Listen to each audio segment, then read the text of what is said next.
سلام، خیلی خوش اومدید به ویدیوی جدید. خب توی این ویدیو قرار این کارا رو انجام بدم و مراحلش رو ببینیم دیگه.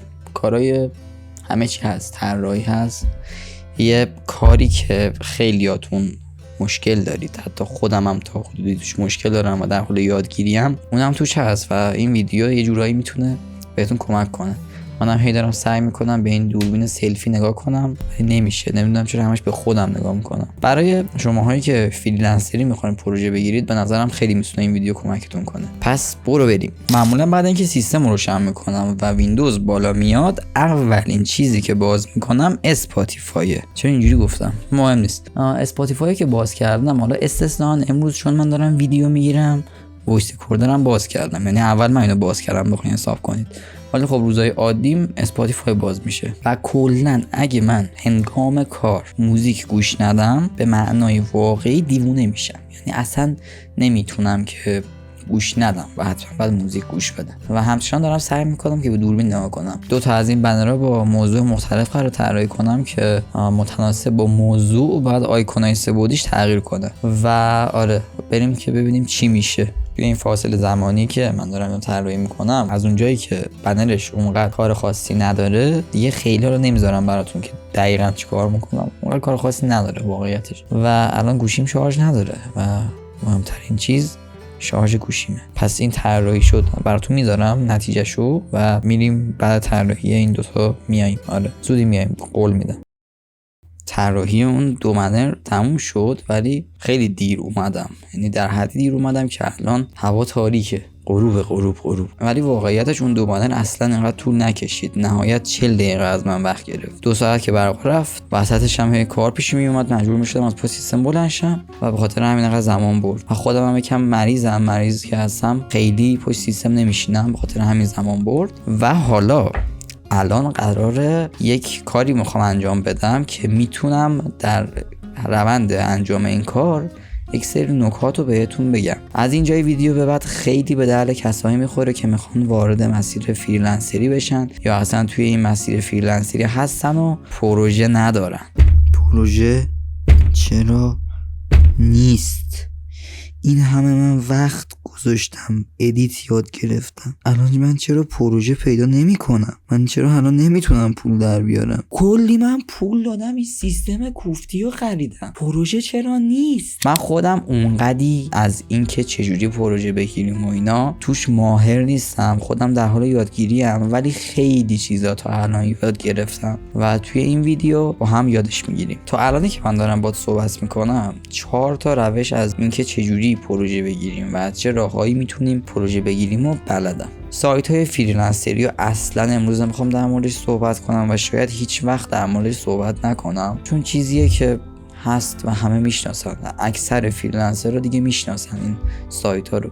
ولی اگه نمیشناسید من اسمش رو میگم. کارلنسر هست، جاب اینجا فکر کنم، نمیدونم اسمش چیه، کارلنسر، freelancer.com فکر کنم یه همچین اسمایی داره، و پونیشا یه همچین سایتاییه، ولی اصلا بهتون پیشنهادش نمیدم. چرا؟ چون خیلی محدودیت ها داره. من خودم تا حالا اصلا نتونستم از سایت های فریلنسری پروژه بگیرم و حتی که 1000 تومان ازش در بیارم. و محدودیتش برای اینه که تو با کارفرما باید توی چت اون سایت در ارتباط باشی، نمیتونی خارج از اون سایت در ارتباط باشی. اگه یه شماره تلفن توی اون چت به کسی بدی، خود سایت ادمینش میفهمه، میاد دهنتو سرویس میکنه. محدودیت‌های زیادی داره و غیر از اون محدودیت خیلی رقابت توش زیاده. مثلا طرفی آگهی گذاشته ادیتور اینستاگرام میخوام، مثلا اون آگهی 40 نفر بهش پیام دادن، در اون لحظه برد با کسی که ارزون تر داره کار میکنه، ارزش کار خودش رو خیلی پایین میبینه و ارزون داره کار میکنه. شاید هم کیفیت و کوالیتی ادیتش خیلی خوب باشه، حالا داره قیمت ارزون کار میکنه و اون کارفرما اون انتخاب میکنه. بخاطر همین رقابت خیلی توش سخته و اصلا بهتون پیشنهاد نمیدم. من تا الان توی این مسیر 4 روش پروژه گرفتن رو یاد گرفتم و بلدم و میدونم که چه جوریه. 4 تا روش رو بهتون بهتون میگم، ولی امروز قراره که من از طریق 2 تا روشش درخواست بدم و پروژه بگیرم که با هم مراحلش رو میبینیم و کامل متوجه میشید که چه جوریه و واقعیتش هم بهتون میگم که مثلا چقدر زمان میبره شما اولین پروژه‌تون رو بگیرید و یک سری تکنیک داره، یک سری تریک داره. اینا رو بهتون میگم که موقع این کارا راحت‌تر و بهتر بتونید اون پروژه‌تون رو بگیرید. روش اولی که تو ازش میتونید پروژه بگیری خیلی ساده است. اینکه تو بری به کارفرما پیام بدی از طریق هر پلتفرمی. به اصطلاح بهش میگن دایرکت مارکتینگ، یعنی اینکه از توی دیسکورد، از توی اینستاگرام، از توی تلگرام، از توی ایمیل، از توی هر جایی که قابلیت پیام رسانی هست شما میتونی بری درخواست بدی به کارفرما و اگه خیلی خوب بلد باشی این درخواستو بدی احتمال اینکه همکاریتون قطعی بشه بالاست اگه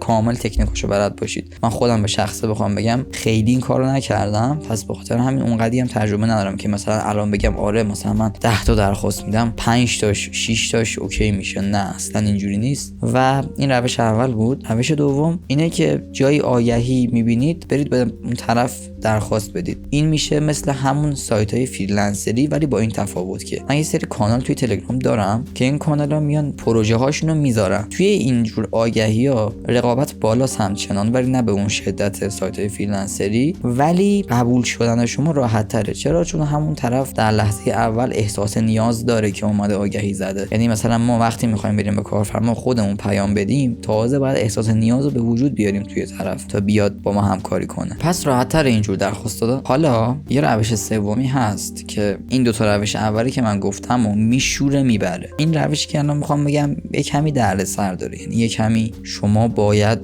خیلی سفت بهش بچسبید ولی در عین حال پروژه‌ایه که فقط میریزه رو سرتون. اینه که یه پیج اینستاگرام بزنید و از طریق پیج اینستاگرامتون بتونید پروژه بگیرید و قضیهش خیلی مفصله. من بخوام بهتون توضیح بدم باید یه ویدیو جدا توضیح بدم انقدر که مفصل. خودم از این روش اونقدی پروژه نگرفتم ولی همون پروژه‌ای هم که گرفتم پروژه‌های خوبی بوده. واقعا پیج اینستاگرام میتونه ورودی مالیتون، اون ورودی پروژه‌هاتون رو چندین برابر بکنه و قوی کنه. حالا این پروژه که من داشتم همه حرف میزدم، پروژه میتونه صرفا یه پروژه ادیت ویدیو باشه یا میتونه یک شخص باشه. یعنی مثلا شما با یه شخص دارید کار میکنید ماهیانه 10 تا ویدیو بهتون میده که ادیت بزنید. این میشه یه پروژه. یعنی شما دارید با یه پروژه کار میکنید، با یه کارفرما دارید کار میکنید. هم به این میگم پروژه، هم این که مثلا یه پروژه ادیت انجام میدید و پولش دریافت میکنید. اینم دوباره میشه پروژه. و روش چهارم که این روش چهارم در صورت نبود اینستاگرام هم میتونه، حالا چه اینستاگرام چه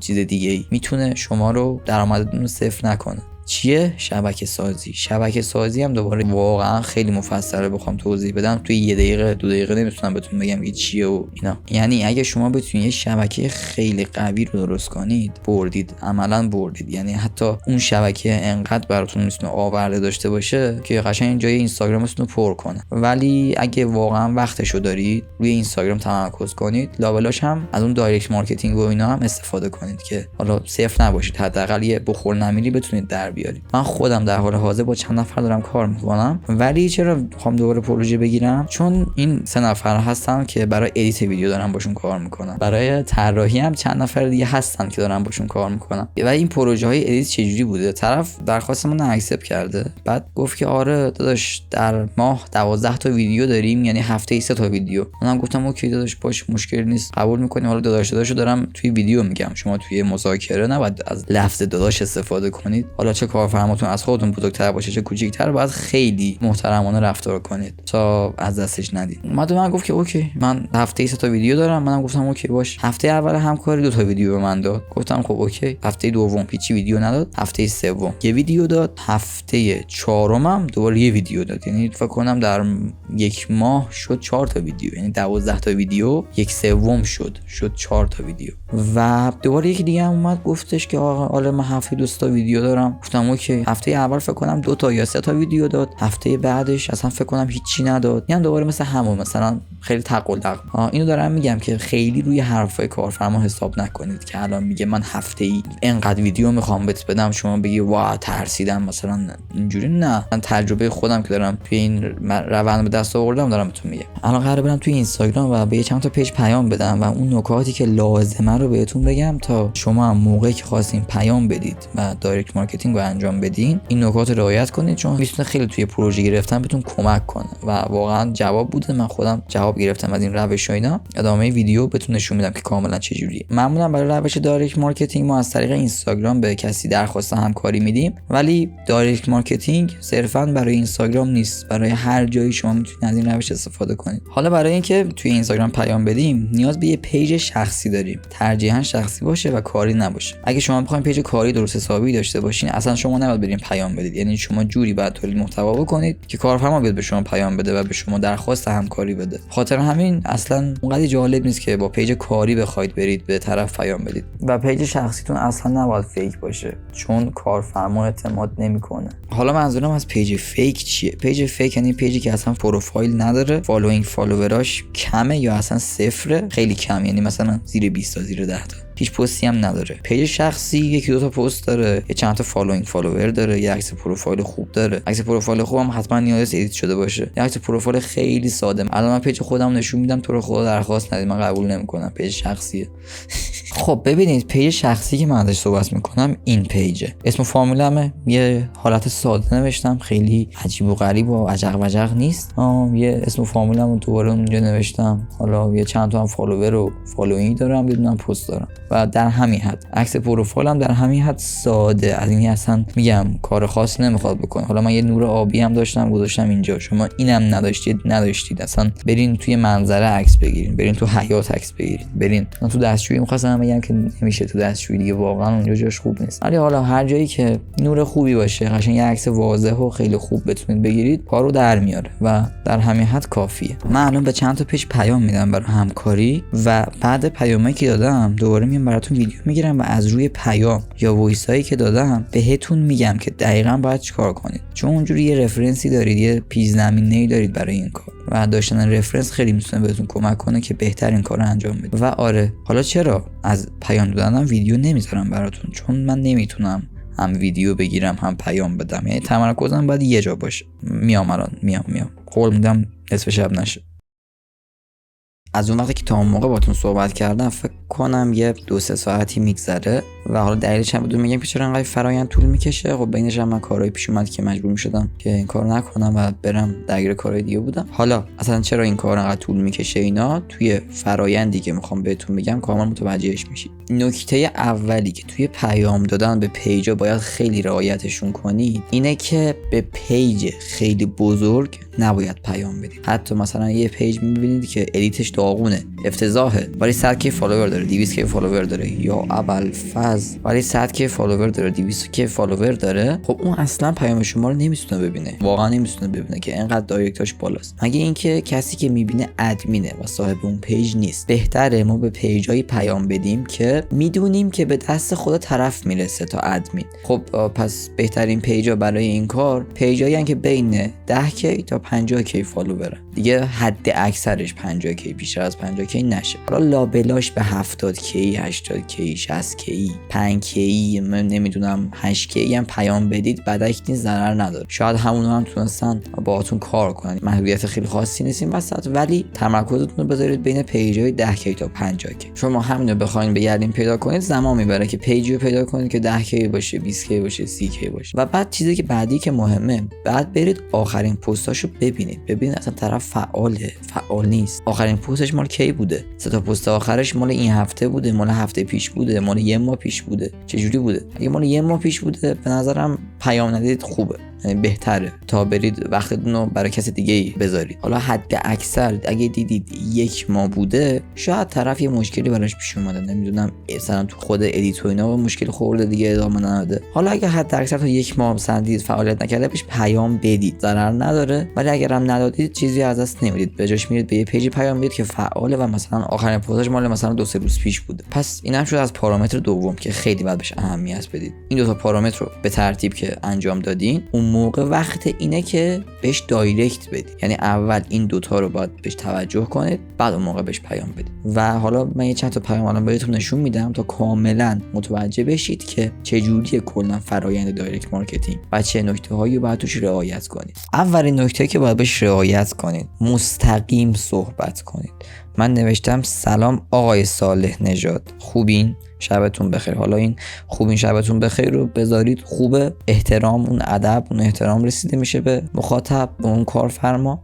و از همه مهمتر اینه که من مستقیم صحبت کردم. الان این خود این بنده خدا بیاد دایرکتشو بخونه، متوجه میشه که من با خودشم، نه اومدم بگم سلام خوبین، سلام شبتون بخیر، و مستقیم دارم با طرف صحبت میکنم. بعد اومدم پایینش چی گفتم؟ من چند وقته که پیج شما رو دنبال میکنم، از طریق پست معرفی اون لپتاپ خانگی لنوو با پیجتون آشنا شدم. یعنی چی؟ یعنی من دارم بهش میگم آقا من پیج رو دارم دنبال میکنم، میدونم چی پستایی میذاری، میدونم مخاطب هدفات کیان، میدونم که چه کارهایی داری تو پیجت انجام میدی، واقعا محتوایی تو پیجتون میذارید خیلی کاربردی هستن، به شخصه خیلی به دردم میخوره. بعدش هم اومدم چیکار کردم؟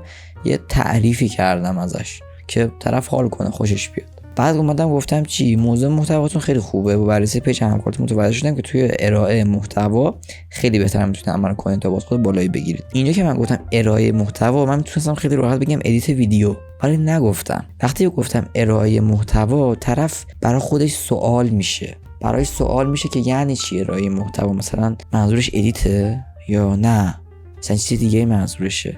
یکم براش کنجکاوی به وجود میاد. دستم خیلی تکون میخوره دیگه، ببخشید. اگه کمک خواستید من میتونم کمکتون کنم در این مورد. برامش بهتر این حال اینا هم دیگه گفتم دیگه. این دیگه یه چیز مطمئنه، یعنی کسی که ادیتش خوب باشه قطعا رشد بهتری تجربه میکنه دیگه. حالا بقیه پارامترهای پیجش هم خوب کنه دیگه، میتره کنه. کل اسکلت بخوام بهتون بگم، آره اینجوری خیلی بهتر به نظرم متوجه میشید. کل اسکلت دایرکت دادن اینجوریه. خب حالا شما اینو کپی میکنید، میرید برای یکی دیگه شخصی سازی شده اون طرف پیست میکنید.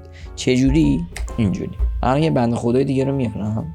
این حالا من اینجا گفتم سلام خوبین شبتون بخیر. چرا؟ چون فامیل طرفو من پیدا نکردم از تو پیجش. حالا بعد بدون میگم چجوری فامیل طرف پیدا کنی از تو پیجش، ولی من اینا هرچی گشتم پیدا نکردم و سلام خوبین شبتون بخیر نوشتم. حالا این خودش خیلی کمک میکنه به مستقیم صحبت کردن، ولی اگه گشتین طرف و فامیلش رو پیدا نکردین، با این جمله‌ای که اینجا مینویسید دارید مستقیم صحبت میکنید. یعنی هم با این جمله مستقیم صحبت میکنید، هم با این گفتن فامیلش. و حالا من فامیلشون پیدا نکردم دیگه ننوشتم. و مثل همونه، یعنی مثلا فقط چیزاش تغییر پیدا کرده که چه پستی بوده، محتواش چی بوده، مثلا با محتوای طرف این جمله رو درست کردم و گذاشتم. این پایینش هم که آخرش همونه فقط، یعنی هیچ تغییر خاصی نکرده. و خیلیاتون تو الان یک جمله، یعنی یه جمله‌ای که از پیش تعیین شده و اصلا شخص سازی نشده برای هر کسی رو برمی‌دارید و برای بقیه پیست میکنید. هم مثلا به 100 تا پیج پیام بدید و هیچ نتیجه‌ای نمیگیرید. خب یکی از دلایلش همینه که شما این کارو نمی‌کنید، مستقیم صحبت نمی‌کنید. مثلا یه پیام تبلیغاتی هست، مثلا ایرانسل رو نمیدونم اینجور اس ام اس ها که میاد، مثلا سلام مثلا بیا این چیزو بخر، خب مثلا طرف مستقیم صحبت نمیکنه. الانم جدیدن یه چیزایی در اومده، مثلا میاد برای من جواد جان فلان بیا، مثلا اسممو مینویسه ولی باز آخرش مشخصه که مثلا یه چیزی که همونجوری کپی میشه، فقط اسمش تغییر میکنه. ولی وقتی اینجوری باشه یعنی نه، یعنی من وقت گذاشتم پیجتو دیدم، میدونم چه محتوایی داری میذاری و دارم برات ارزش قائل میشم، من این پیام بهت دادم. ولی بازم با این حال خیلی کسایی هستن که سین میکنن جواب نمیدن، سین نمیزنن اصلا، یا جواب میدن میگن مرسی ممنون نمیخوایم. اصلا اینجور چیزا رو باید بشنوید، یعنی توقعی نداشته باشید الان با همین پیام درو کنید اینستاگرام و همه پروژه ها رو بگیرید برای خودتون بکنید. چیزی که می‌خواستم بهتون بگم این که چجوری مثلا فامیل طرفو در بیارید. خیلی راحته، یکم فکر کنید متوجه میشید، ولی حالا من بهتون میگم که سریعتر کارتون راه بیفته. میایید اینجا یه قسمت داره ارتباط با ماش که نه ارتباط با ما نه. میایید اینجا درباره من، یه سری از پیج یا درباره من دارن یا درباره ما دارن، اونو میزنید. من تو درباره منش تونستم پیدا کنم فامیل طرفو، اینه مثلا صالح نژاد از اینجا پیدا کردم. و یا از تو درباره ماها و از تو درباره من‌ها میتونید فامیلش پیدا کنید، یا از توی رضایت مشتری‌ها یکم وقیره پیدا کردن فامیل. تو رضایت مشتری‌ها برید، مثلا یکی از مشتری نوشته آقای فلانی مثلا ممنون، یا مثلا آقای فلانی این بستم رسید، از اونجا هم میتونید پیدا کنید رضایت مشتری. و از جای دیگه‌ای به نظرم نمیرسه که بتونید، همین دو جاست. آره همین دو جا میتونید فامیل رو پیدا کنید. ولی اگه دیدید خیلی وقت گیر میشه بیخیالش بشید، به جاش میتونید پیام‌های بیشتری بدید. نتم قطع شد فکر کنم. پس حالا فهمیدید که چرا فرآیند زمانبریه، نسبت به اینکه صرفاً یک پیام آماده کنید رگباری به 10-20 تا پیج پیام بدید. اصلا یه سری از پیج‌ها هستن که پست فقط میذارن، پست اسلایدی، پس ادیت ویدیو نیاز ندارن. پیام شخصی سازی شده خودتون رو درست کنید و اونو ببرید جلو. این پیامی بود که من با تجربه‌ای که به دست آوردم، با آموزش‌هایی که دیدم درستش کردم و پیام میدادم. شما وایس هم حتی میتونید بدید، ولی وایس وقتگیرتره. من وایس هم قبلا میدادم، اوایل که این بازاریابی انجام میدادم وایس میدادم فقط. من مطمئن باشید در آینده ویدیو آموزشی خیلی بهتر در این باره براتون میسازم. ولی اصلا ناامید نشید، اصلا ولش نکنید، استمرار باید داشته باشین تو این کار. و یک موضوعی که میخواستم بهتون بگم، شما همینجوری که دارید وقت میذارید و یک نرم افزاری یاد میگیرید، حالا چه برنامه‌نویسی دارید میکنید، چه طراحی سایت، بالاخره اینا همه مربوط به فریلنسری میشه. یعنی شما در نهایت قرار فریلنسری کار کنید. اگه قرارش تو شرکت کار کنید که هیچی به درتون نمیخوره. ولی کسایی که قرار فریلنسری کار کنن، این مطالب خیلی به دردشون میخوره. اینکه چجوری پروژه بگیرن، اینکه چجوری فروش انجام بدن، چجوری بازاریابی بکنن. شما همینجوری که دارید اون مهارت رو یاد میگیرید، این مهارت هم شروع کنید به یاد گرفتن و بهش اهمیت بدید. باید خیلی به این موضوع اهمیت بدید. شما اگه بهترین کیفیت دنیا رو ارائه بدید ولی از مهارت بازاریابی و فروش و مذاکره کردن جا بمونید، نمیتونید پروژه بگیرید. واقعیتش نمیتونید اصلا پروژه بگیرید. درآمد مالیتون صفره و باید به این موضوع اهمیت بدید. الان من خیلی رو دارم میبینم که کیفیت کارشون خیلی ضعیفه، ولی با مهارت مذاکره و بازاریابی که دارن پروژه‌هاشون رو میگیرن و با اون کیفیت بد دارن کار میکنن. من نمیدونم درآمدشون چقدره، کاری به درآمدشون ندارم، ولی مهمه که منظورم اینه که پروژه دارن. پس به این قضیه اهمیت بدید که شما هر چقدر سطح کارتون قوی باشه، تا یه وقتی که این مهارت هم بلد نباشید نمیتونید پول خوبی از اون کار در بیارید. این مطالبی که تا الان من بهتون گفتم و یه دوره خریده بودم 11 مرحله نهایی که توش مذاکره کردن و اینکه چجوری مثلا پروژه بگیریم و اینا رو توش داده بود.